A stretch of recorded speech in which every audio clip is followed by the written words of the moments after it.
அன்பு செல்லமே, வாழ்க்கையில் வேதனைகளை சந்திக்கும் நீ ஒரு நாள் நிச்சயமாக வெற்றியையும் சந்திப்பாய். உங்கள் பிரார்த்தனைகளுக்கு விரைவில் பதிலளிக்கப்படும். நல்ல செய்திகள் முன்னால் உள்ளன. உங்கள் வார்த்தைகளை நான் முழுமையாக கேட்டுக்கொண்டுதான் இருக்கிறேன். அதனால் எந்த ஒரு பயமும் வேண்டாம். உன் வேண்டுதல்கள் யாவும் நிறைவேற்றப்படும்.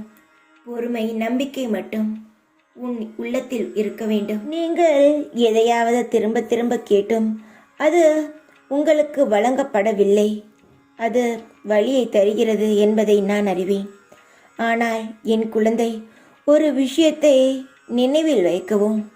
கடவுள் கொடுக்க தொடங்கும் பொழுது அதற்கு முடிவே இல்லை. நம்பிக்கை இழக்காதே. நான் எல்லாம் உனக்கு சரியாக தான் செய்து கொடுத்து கொண்டிருக்கிறேன். நான் செய்வது உனக்கு மிக சந்தோஷத்தை கொடுக்கும். ஒரு விஷயம் நடக்கவில்லை என்றால் கவலைப்படாதே. ஒரு காரணத்திற்காக தான் நான் தள்ளி போட்டு கொண்டு இருக்கிறேன் என்று முழுமையாக நம்ப. நடக்கும் நிகழ்வுகளிலிருந்து உடைந்து போகாதே. இதிலிருந்தும் நீ கடந்து வர வேண்டும். நான் உனக்கு அந்த சக்தியை தருகிறேன். எல்லார் மத்தியிலும் சந்தோஷமாக வாழ்வாய்.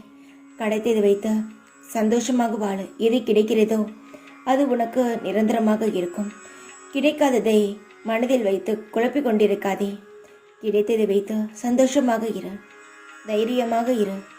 ஓம் சாய்ராம்.